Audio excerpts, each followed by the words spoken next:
नमस्कार। कभी ये सवाल मन में आया है कि आखिर ये मैं है कौन? मतलब सदियों से, हजारों सालों से लोग ये सवाल पूछते आए हैं। तो आज हम इसी गुत्थी को सुलझाने की कोशिश करेंगे और हमारा गाइड होगा एक करीब 3000 साल पुराना ग्रंथ भगवद गीता।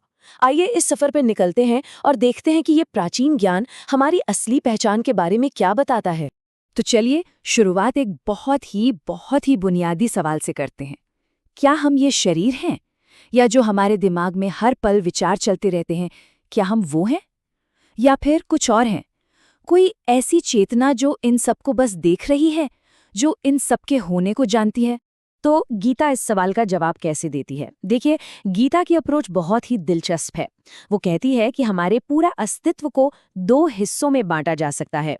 पहला है क्षेत्र, जिसे हम एक मैदान की तरह समझ सकते हैं, और दूसरा है क्षेत्रज्ञ, मतलब उस मैदान को जानने वाला।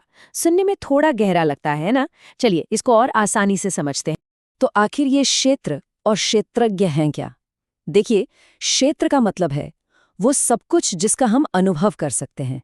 मतलब हमारा शरीर, हमारे मन में उठने वाले विचार, हमारी भावनाएं, यहाँ तक कि ये पूरी की पूरी दुनिया।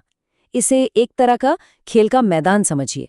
और क्षेत्रज्ञ, वो है चेतना, वो जो इस पूरे खेल को देख रही है, जो इस मैदान को जानती है, एक साक्षी, एक दर्शक।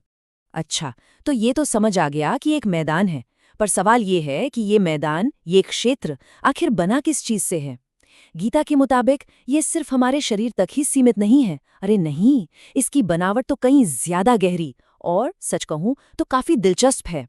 चलिए देखते हैं कि इसमें क्या क्या शामिल है। इसको समझने का एक बहुत ही बढ़िया मॉडर्न तरीका है। सोचिए कि ये जो क्षेत्र है ना, ये हमारे अनुभव का पूरा हार्डवेयर और सॉफ्टवेयर है। मतलब शरीर के पंच तत्वों से लेकर हमारी सबसे गहरी भावनाओं तक, सब कुछ, लिटरली सब कुछ इसी में आ जाता है। जरा देखिए कि ये क्षेत्र कितना विशाल है। इसमें सिर्फ बाहर की दुनिया के 5 तत्व ही नहीं है, बल्कि हमारे अंदर के सारे इंस्ट्रूमेंट्स भी हैं। हमारा अहंकार, हमारी बुद्धि, हमारा मन। और यही बात खत्म नहीं होती। हमारी इच्छाएं, नफरत, सुख, दुख, ये सारे अनुभव भी इसी मैदान का हिस्सा हैं। और ये सब कुछ एक नींव पर टिका है, जिसे गीता चेतना और धैर्य कहती है। ठीक है, तो हमने क्षेत्र और क्षेत्रज्ञ के बारे में जान लिया, मतलब मैदान और मैदान को जानने वाला। लेकिन इस फर्क को सिर्फ जानना काफी नहीं है। इसे असल में महसूस कैसे किया जाए? गीता के अनुसार ये कोई किताबी ज्ञान नहीं है। इसके लिए अपने अंदर कुछ खास गुण, कुछ क्वालिटीज डेवलप करनी पड़ती हैं। तो ये रास्ता कैसा है? इसके कुछ कदम हैं। पहला, विनम्रता, यानी अपने अहंकार को छोड़ना।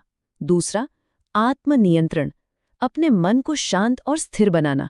तीसरा कदम है वैराग्य, मतलब अपनी पसंद नापसंद से एक दूरी बनाना और उन्हें बस एक दर्शक की तरह देखना।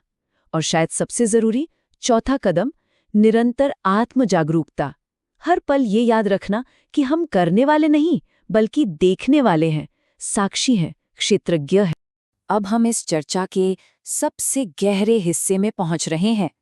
सोचिए, जब हम खुद को क्षेत्रज्ञ यानी एक साक्षी के तौर पर पहचानने लगते हैं, तो क्या होता है? गीता कहती है कि इसका आखिरी मकसद सिर्फ अपने छोटे से मैं को समझना नहीं है। नहीं, इसका लक्ष्य तो कुछ बहुत बड़ा है। गीता के अनुसार इस व्यक्तिगत जानने वाले के भी परे है ब्रह्म, यानी परम चेतना। ये वो यूनिवर्सल जानने वाला है जो हर एक क्षेत्र में, हर एक जीव में मौजूद है।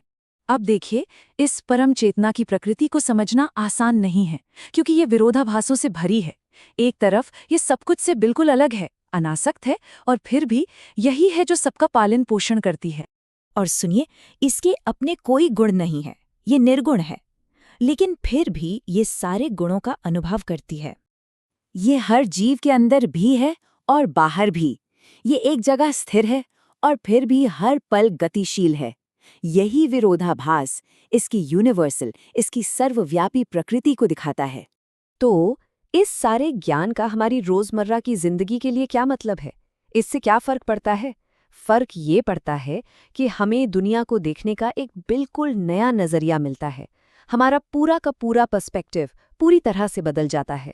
इस बदलाव को समझने के लिए दो और शब्द हैं, प्रकृति और पुरुष। इसे एक तरह का कॉस्मिक डांस समझिए। प्रकृति यानी नेचर, वो है जो करती है, ये वो एक्टिव फोर्स है जो सारे काम करती है, सारे एक्शन लेती है। और पुरुष यानी चेतना, वो सिर्फ साक्षी है जो प्रकृति के इस पूरे खेल को चुपचाप देखता है, अनुभव करता है। आसान भाषा में कहें तो प्रकृति काम करती है और चेतना सिर्फ देखती। और ये सारी समझ गीता के इस एक शक्तिशाली श्लोक में सिमट जाती है, जो सभी प्राणियों में परमेश्वर को समान रूप से विद्यमान देखता है, जो प्राणियों के नष्ट होने पर भी नष्ट नहीं होता, वही वास्तव में देखता है। इसका मतलब क्या हुआ? मतलब यह है कि हर बदलती हुई चीज के अंदर उस एक ना बदलने वाली शाश्वत चेतना को पहचान लेना ही सच्चा ज्ञान है। तो अंत में ये सारी चर्चा हमें एक बहुत गहरे सवाल पर लाकर छोड़ देती है। क्या होगा अगर जिंदगी के हर अनुभव को एक कर्ता बनकर नहीं, बल्कि एक साक्षी की तरह देखा जाए? अगर ऐसा हो तो हमारे अनुभव में क्या बदलेगा?